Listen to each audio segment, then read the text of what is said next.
you don't see a lot of players like myself, like point guard first type players. You know, all those guys like playing above the rim, so athletics. Like it's Speaking of that, we're talking about it.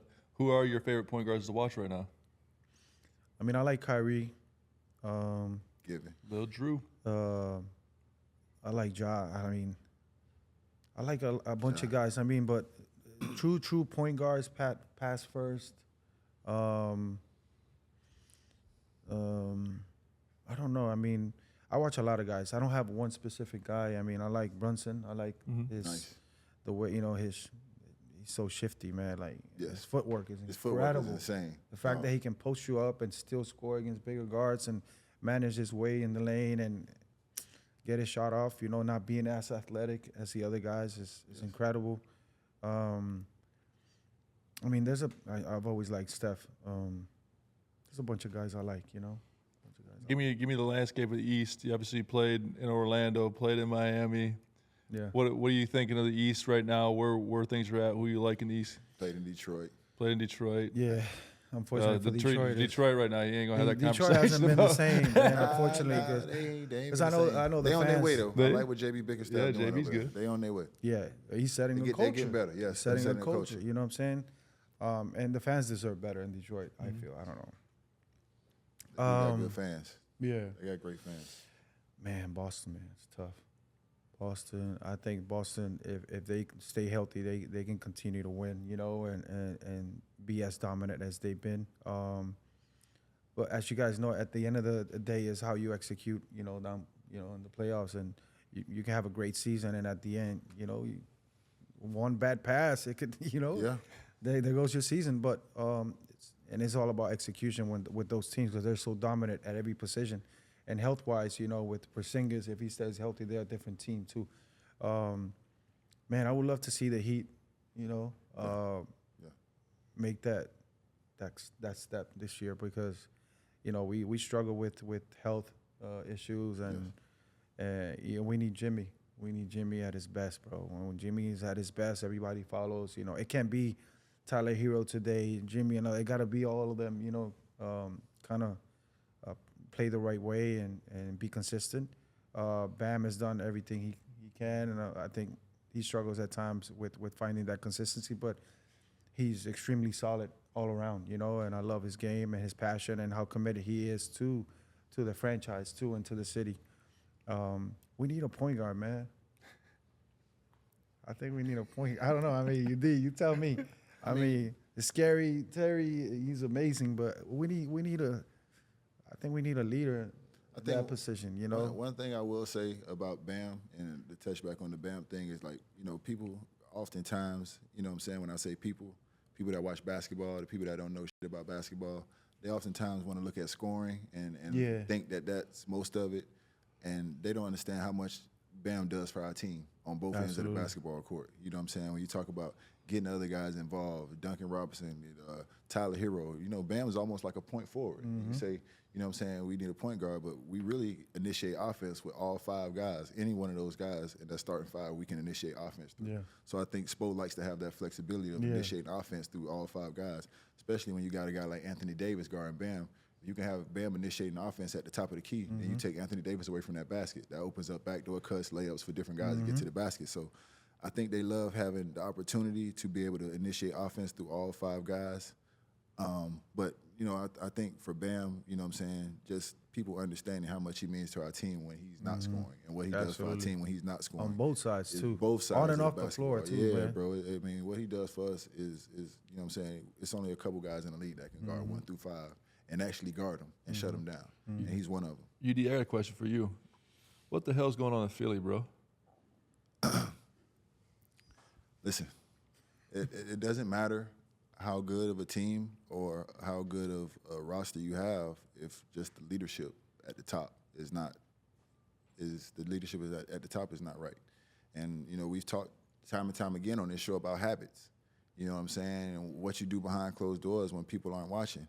And I tell our young guys, and I even tell my kids this, good reps turn into good days. I don't think they get many good reps out of practice out of their best player. And that's going to translate to. Well, you think it's because of health issues, or you think it's I mean, because I think it's partly because of health issues, but I also feel like the health issues are coming from the fact that he hasn't gotten in great shape yet. You know what I'm saying? And I feel like if he was to get in great shape, then he might not have those health issues or as many health issues. You know, I tell people this all the time. I'm a huge Joel Embiid fan. I'm just waiting for him to make that turn. You know what I'm saying? And flick that switch. You know what I'm saying? Just like I am a huge Giannis fan. You know what I'm saying? But I'm waiting for Giannis to start being able to shoot the ball a little better and add that to his game. So I'm a huge fan of these guys, but that doesn't mean that these guys, you know, perfect. You know, nobody's perfect. But, you know, for Joel Embiid, I just wish he would work on his habits. And I think his habits start with, you know, understanding that this is a lifestyle now. You're not just playing the NBA when the season starts. You need to live this year-round, what you eat, you know, how much rest you get.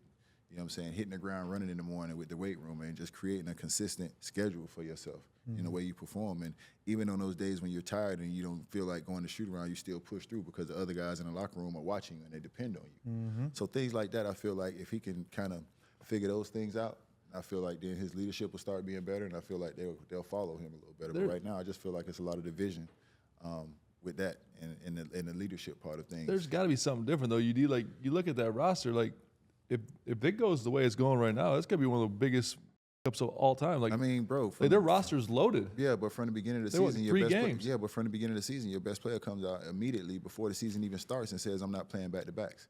Now, if I'm in that locker room immediately, I'm like, "What?" But 3 games? Once again, what's their record? It's mental. It's mental. Yeah. Once he came out and said he wasn't playing back-to-backs, but think the about mindset of everybody in that locker room. Huh? 5. I get what you're saying. Everybody in that locker room. You remember when we had this conversation, and you can chime in here. We've had this conversation about going into the season with Philly.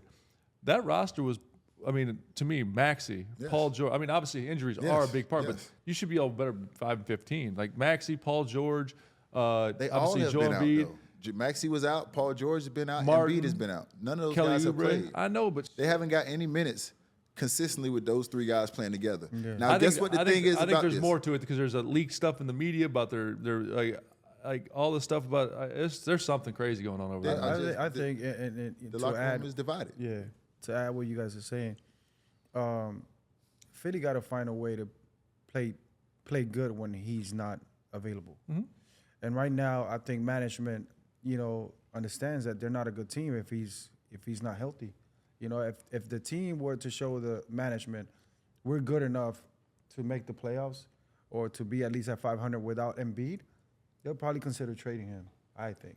I don't know. That's how I would think. It's the mental part of it, because even if he's not going to play, why isn't he here at shoot-around? Right. You know what I'm saying? Accountability. Things like that Accountability with the man. team and the other guys. Because, yes, you might have more God-given talent. You might be the best player, but, you know what I'm saying, to whom much is given, much is required. Like, you have the job of leading, sir. Yeah, if you're not playing, you still need to lead. That's because you're not playing doesn't mean that you take a day off and leading. Absolutely. So, you know, my last few years in the NBA was helping guys worry about the shit that they could control and not focus on the shit they can't control. And most guys in the NBA like to focus on the shit they can't control. So as soon as he don't come to shoot around, everybody like, oh, that again. And now that the mindset of the whole team is already already. You know what I'm saying? Now you're already disconnected. You got this guy with his agenda. You got this guy with his agenda. And it becomes a frustrating division in the locker room. So they're not a good team with him on the roster or without him. You know? Which I'm telling you, man, it's wild though. It's something. I'm with you. There's something there. It's because frustration. There has to be, because we talked about that at the beginning. Like that the way they made that roster, to me, if they're healthy, would have been awesome. But clearly they're not. I don't know. I don't get it. We've got another exciting week of hoops coming up, and I've got the perfect way to get you even closer to the action on the court. Right now, all new DraftKings customers who bet just $5 will get $150 in bonus bets if your bet wins. Just download the DraftKings Sportsbook app and sign up using my promo code OGs. The crown is yours. That's right. New customers get $150 in bonus bets if your bet wins after betting just $5. And don't forget to stay in on the action and use your $150 in bonus bets on DraftKings same game parlays for a shot at an even bigger payout.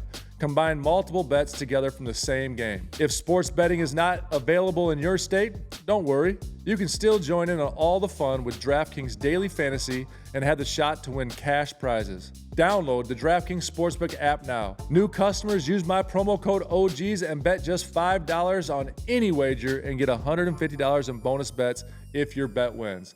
That's promo code OGs only at DraftKings Sportsbook.